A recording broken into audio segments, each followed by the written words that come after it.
Okay. My name's Jamie Shank, and we're going to be doing the reading of my Monsters saga on this channel with a story I call Revenge, or for simplicity's sake, Revenge on Monsters. And, well, this is going to be our Chapter 8, and we begin with our Chapter 8 plot point, or bullet note, which go in between each chapter. This one reads, what makes a threat a threat? I mean, really, what makes a threat a real threat? A threat is defined as any invocation of harm and violence upon another. So, how serious do you want to take it? I mean, is it words being slung around, or is it a gun being pointed at you? Now, sure, there are incidents.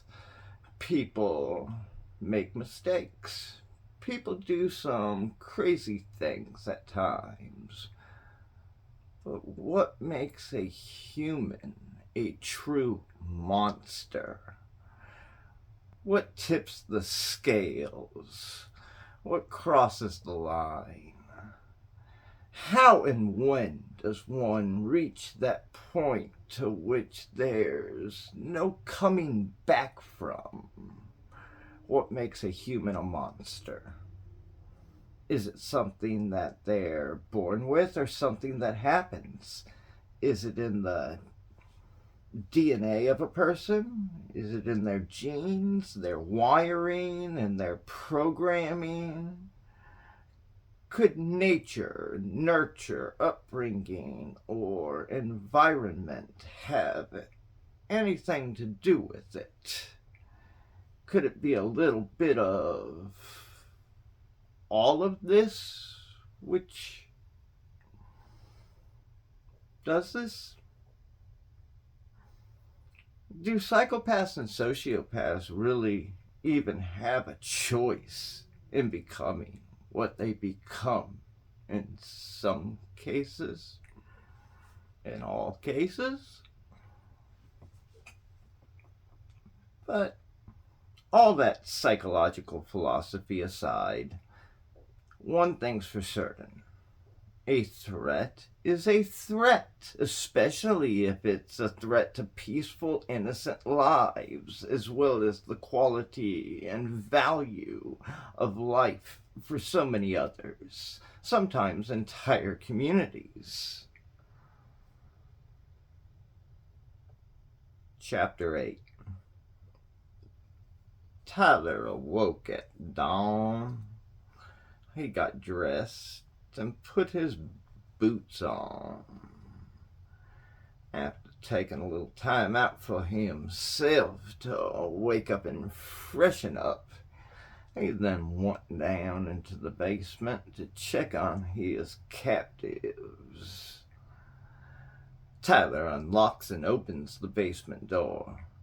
He strolls down the stairs with the intention of first changing out his captive's water pail and then emptying and washing out their other bucket. However, that won't all be necessary. On his way down the stairs, coming into view of the couple, Tyler immediately notices that the floor is wet with more urine, the majority of it collecting in small drying puddles and stains near and around the lady, May Linton. Tyler also observes that Byron, despite having obviously made some of this mess, had apparently moved away from Maylin at some point in order to get out of the mess and remain dry. Tyler eyed the unused bucket but said nothing as of yet. He stared at it for a solid moment, with his hands on his hips and a look of disapproval on his face which should have said enough. The wretched couple said nothing either. Tyler finally picked up their water pail and walked away to refill it, thinking to himself in abject disbelief. Disgusting creatures. Tyler noticed that both these monsters still have that shocked and frightened look in their eyes. Their eyes also look swollen and puffy, like they've been crying and haven't slept well the previous night. Well, that made Tyler feel content as he thought to himself, good. Hopefully they've had some time to think things through and will be more cooperative today. Tyler was gone for a while. Not only did he refill his captive's water pail, but he also made himself a quick breakfast. Tyler had brought enough food and supplies with him to last comfortably for a week out here in this old backwoods home. He could stretch things out if he were compelled to stay a little longer, but he figured that roughly a week's worth of supplies would suffice for this undertaking. And, well, so that's what he brought with him. Well, he gets to thinking to himself now. Every day they'll slip a little further downhill. Every day they will weaken, both in body and willpower, both in spirit and soul. Every day he'll get closer to his true self coming out, his baser nature surfacing and taking over, consuming him, consuming anything it can. And nothing she says will save her. In the end, they'll both be doomed and damned. After a light breakfast, Tyler heads back downstairs into the basement, carrying a full pail of water for his captives. He sits the pail of water down near them, in between them, takes a couple of steps back, puts his hands on his hips, and finally he asks the wretches, "So, are the two of you ready to talk?" "What do you want from us, mister?" Byron asked Tyler. "I'm going to want some answers for starters," Tyler sharply replied. "Why do you do what you do?" "Huh?" the man replied, appearing confused. "We don't know what you mean, mister," Maitland hastily spoke up, her nerves and emotions suddenly getting the better of her. "We haven't done anything. We've done nothing to you. Nothing wrong. Honest, mister. You're making a mistake. You've got the wrong people. You have to let us go. Please, you have to." "Hush," Tyler cut in. "If you two are unwilling to confess and admit to your crimes, then all hope is lost for the two of you anyway. Your judgment will be left to the will of God, and God alone, for I'll leave you here to rot in this filth-ridden hellhole." "What did we ever do to you, mister?" lady persisted in a panicked, pleading voice. "Excuse me? What do you think you did? You know exactly what you've done. I've seen the bone pit. I've seen the kitchen. Seriously!" Tyler took in a deep breath. Despite the odor that was beginning to linger in that horrid room, he focused on keeping his cool and retaining his composure. He then continued by saying, "Look, I've been part of the investigation into the disappearance of my son, Ellis Sucks, which has led to me tracking you monsters down and finding you here, and now I have you. I've been gathering information on the two of you for weeks. I know everything about you psychopaths. You only hurt yourselves by lying to me." God. Oh my God. No. Byron started to repeat over and over again in a faint, hushed whisper of a voice. Calmly, but with an underlying tone of rage and malice, Tyler said to them both, "Now, you bastards killed my son, Ellis. Your fates are in my hands. So, what's it going to be? Are we going to get down to the bottom of this, or am I going to leave you down here to rot?" Tyler turned his head to look at Byron and said, "How this will end is ultimately being left up to you."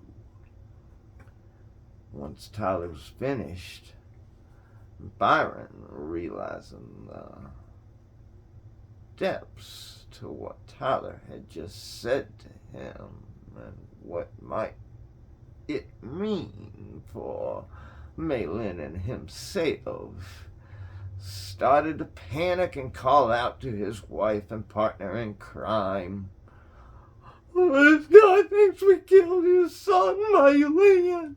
I'm never gonna let us go. Oh no, Malin, oh God, I'm never gonna let us go." "Hush!" Tyler shouted. He then went on in a calmer tone of voice by saying, "All you have to do is prove to me that you can change, and I'll turn you over to the police. To convince me of this, however, you will have to answer my questions truthfully and pass my test. I'll do the asking. The two of you will do the answering. I mean, do I make myself clear?" Byron and Malin both nodded their heads up and down in agreement. Tyler acknowledged their confirmations and then continued by saying,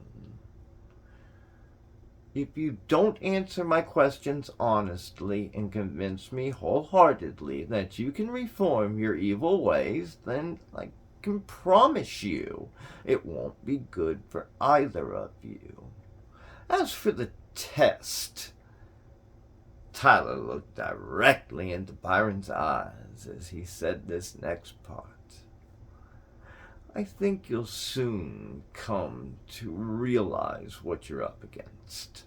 Let's just say that it will be the ultimate confirmation of your ability to resist your old and evil ways, as well as a chance to really start to actively make this change that I speak of.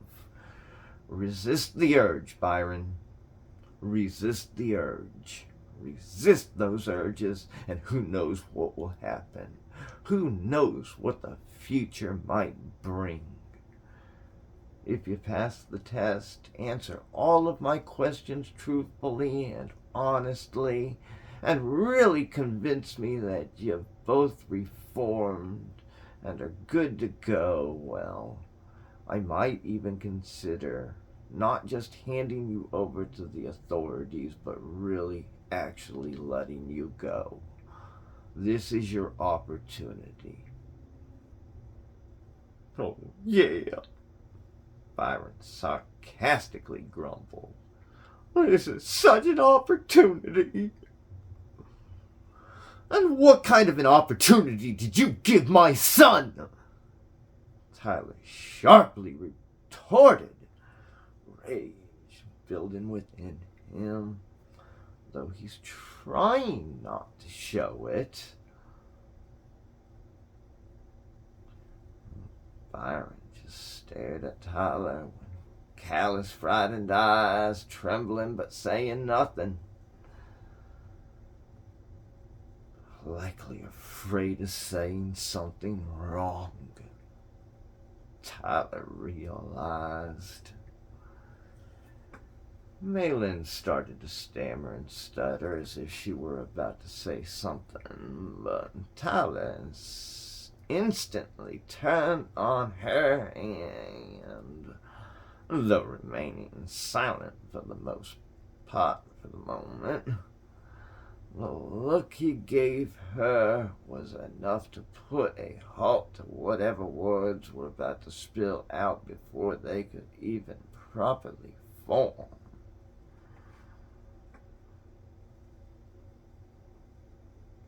It's Tyler who speaks next. Look, don't be afraid to answer my questions honestly. It's the only way you're getting out of this. Tyler fervently informed the hot-headed couple, wondering if they would be as dim-witted as to seal their own fates by trying to lie about, deny, and denounce their, bad behavior and inappropriate actions, to say the least. Tyler was after real answers, not a runaround, which is what he sensed they were still trying to give him. Okay, mister, Byron said in a cooperative yet pleading tone of voice. I'll do whatever you say. No, that's still not an answer to the question I just asked you, Tyler snapped, his anger still getting the better of him. I think we're done here for the moment. It looks like the two of you still need some time to think things through. When you're ready to be truthful and honest with me, I will know. Tyler turned to walk away, and there was nothing but silence as he took a step, and then another, and then another, and then... No! Wait! Malin attempted to intervene, and Tyler stopped and turned around to face her, crossing his arms in front of his chest and saying nothing, just waiting to hear what she would have to say next. Well, mister, I know it's awful what we did to your son, but these are hard times, and we often go hungry and wail. We gotta survive. We aren't bad people. We've been on hard times. Malin tried to explain. Her voice sounds panicky and begins to tremble as well as escalate. You gotta believe us, mister. We'd take it all back if we could. You gotta believe us.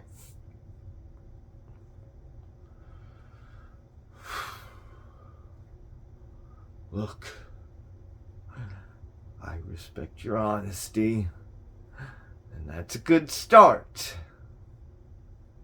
Tyler said in a softer tone of voice, having turned back to face Malin as he spoke. But Tyler was boiling with rage under the surface and done listening for the moment. He turned back around and started for the stairs. Made his way up them basement stairs, ready to make leave of his captors, announcing to them without turning back, "We'll talk again soon." "Please, mister, please!" And they both started in.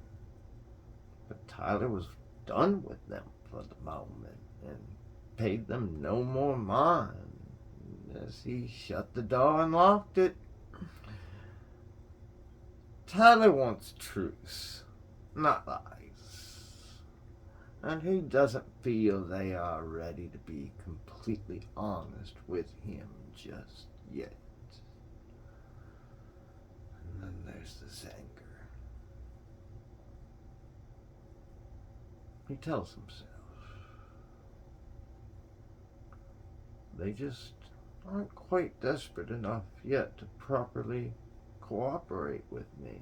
But give it time. Just give it time. For now, I need to go and settle down. We will be back with Chapter 9. Thank you. Hope you enjoy.